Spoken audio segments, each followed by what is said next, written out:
War Tuesday. You guys ready?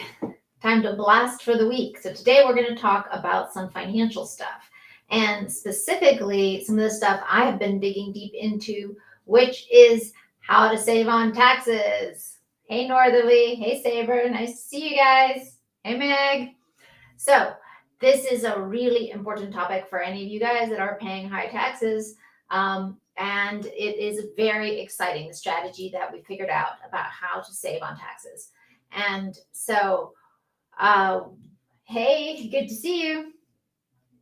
So, how do we do this? There's a way in which you can defer your taxes and you can defer them past death.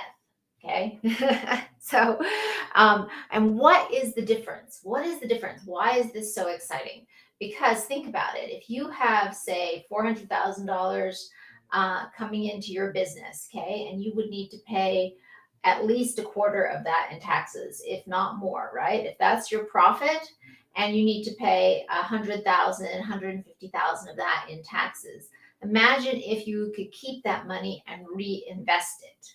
Okay. When I think about some of my client has a $500,000 tax bill from last year. And I told him there's a strategy you can use, which is perfectly legal, where you would maybe only have to pay $90,000 of that in taxes. So what would you do with the other $400,000 that you didn't have to pay in taxes? Well, you can invest it. You can reinvest it back into your business. You can reinvest it into different types of investments, markets, etc. And earn it. You can build that at a much faster rate if you are investing pre-tax dollars, right? Now, this does not mean that that money is never taxed. But when it is put in a particular type of structure, that tax can be deferred for a very long time. Okay. Now, and that is kind of the really exciting thing about how to understand how to properly use trust structures. It's just not something that gets that much word. It doesn't get that much news, right, about how you can do this.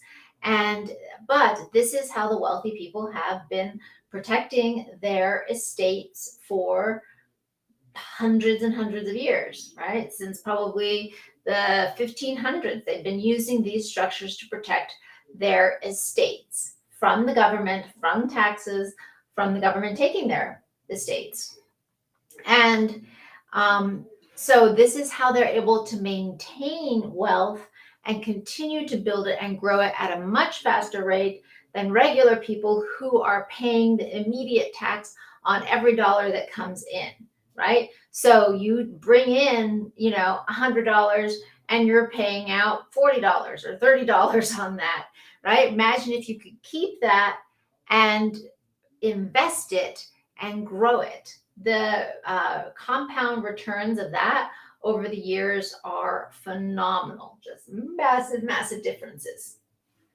So I don't know if you guys have heard about what Biden is doing with the trying to, hey Daniel, Biden has been trying to increase taxes. He's been trying to find ways to get taxes from every possible angle. So he has been trying to change the legislation about how your retirement accounts can be operated and how your retirement accounts can be taxed, about Roth IRAs and about how much you can have a retirement account and forcing people to distribute it if you have over that amount in your retirement account and your 401ks, your IRAs. And a lot of people use these as investment vehicles so that they can keep the capital gains, right? And be able to use that to invest in larger and larger profits and make bigger and bigger returns.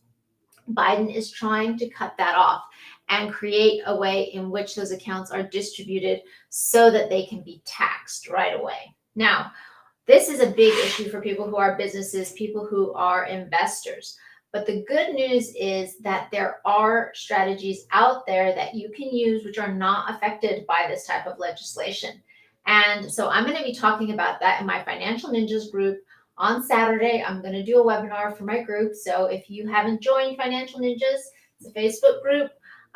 Make sure you jump in and join so you'll be notified of the webinar details, because I'm going to dig deep into how you can save about 80% on your taxes so that you can take that money, reinvest it, build your wealth much, much faster than you would otherwise, and be able to get to a point where you can live off of your interest, right? I mean, that's our whole point for Financial Ninjas, is becoming independent, is becoming, hey, food blogger, hey, Shari, it's becoming independent. It's reaching that point where you don't have to work unless you want to, where you can live off of your investments.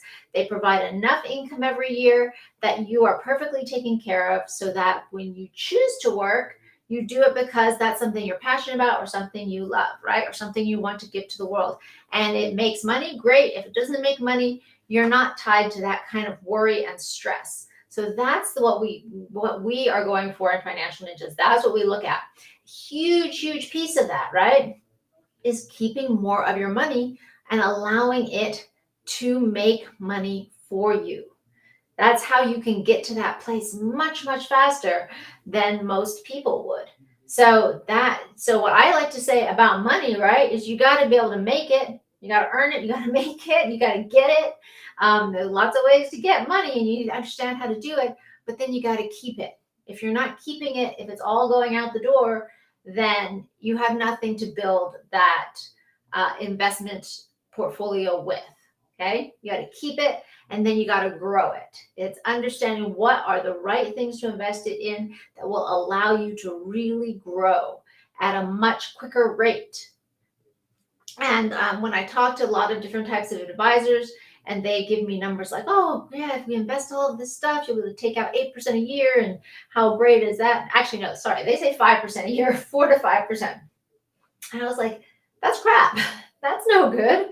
Why would I want only that much? I mean, can you imagine the amount you'd have to have invested in the stock market and all these mutual funds to be able to take out 5% a year, and you still don't have any security, right? Because that stock market goes up and down all the time. You could be wiped out.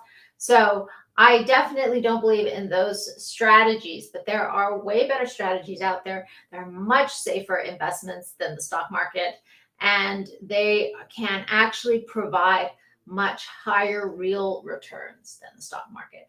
So that's the kind of, and they're secure, much more secure vehicles than that. So that is what we like to look at in Financial Ninjas. And that is all, and also the strategy of how you keep more of that money that you bring in and earn so that you can invest it, right? Because if you're not keeping, every dollar you keep is another dollar earned. Every dollar that doesn't go out the door is a dollar earned, right? And so having that mentality and understanding what's the biggest expense of every business, what's your biggest expense? It's going to be your taxes. So when you understand how to control for taxes, how to decide when you're paying them, when you're not, how to do it legally in a way that is approved by the IRS. We're not talking about tax avoidance strategies, right? But this is legal tax deferral strategies, using trusts, using different types of structures that have been blessed, because guess what? All the wealthy people use them. And the wealthy people are the ones who are the lawmakers, and they are the ones in Congress, and they are the ones making the laws. So they always leave themselves a nice little out. They always leave themselves a way to keep and amass their fortunes. But this is not something that is typically been advertised or particularly accessible to the general public. So what I like to do is take things that are complicated, take things that are often difficult, and simplify them, bring them down, make them accessible to people who are within that range for whom it can be helpful, right? So there's different ranges of different types of products that you can use depending on your current level of wealth. There's different stuff out there. It's not just one size fits all. There is a number of different types of things that work at different levels of, depending on whatever sort of your disposable income is in a year, and what you have that you could use to put towards investments. And really, the key is structure. You have to set it up right first. If you don't set it up first, when you earn the money, then out it goes, right? But when you set the structure up correctly first, you have to do it before the money comes in. This is what's really, really critical about these strategies. You have to do it before the money comes in the door. Once it's in the door and you've earned it and it's in the wrong type of structure, the IRS comes in and says, whoop, sorry, that's ours. Pass it over, right? But when you put it in the right type of protected structure, then the IRS will let you keep it and let you reinvest it, right? And they have very specific rules about how taxes would have to be paid, but you can defer them like way past your death. Let's put it that way, okay? So, and this is just through understanding how to do it right. You can pass these things on to your beneficiaries and to all different types of things that you believe in, causes you believe in, and there's those structures and ways to do that. So this is just hugely, hugely powerful. And even if you're not thinking about, even if you don't care, and maybe you're like, I don't care if it gets taxed at my death, but giving you the ability to grow that massively now, and so that you actually create an income stream that you can live off of much, much faster, and you get to that place of financial freedom much faster. That's what we're after, right? We're after financial and economic freedom. And with everything and all the uncertainties in the world that have happened with COVID, with losing your jobs, with all of this stuff, I mean, how much more important is it to have a stream of income or multiple streams of income that are not affected by that, are not affected by your job, that give you a way to keep a roof over your head and food in your children's mouths, right? How much more important is that at this time than ever before? So stay tuned. Jump on my Financial Ninjas Facebook group. You can send a request if you want to join it, answer the questions, agree to the rules. And then I'm going to be doing this webinar on Saturday. So I'm going to show you how this structure works, show you why it's one of the best structures I have ever seen. And I've been doing quite a bit of research on this. So I am excited to share it with you guys. Okay. So make sure you show up on Saturday. I will talk to you tomorrow. Today is Tuesday, so we're talking about the business stuff and the financial stuff. So I'll see you tomorrow. We'll see what we talk about tomorrow. It's probably going to be something different. Okay, bye.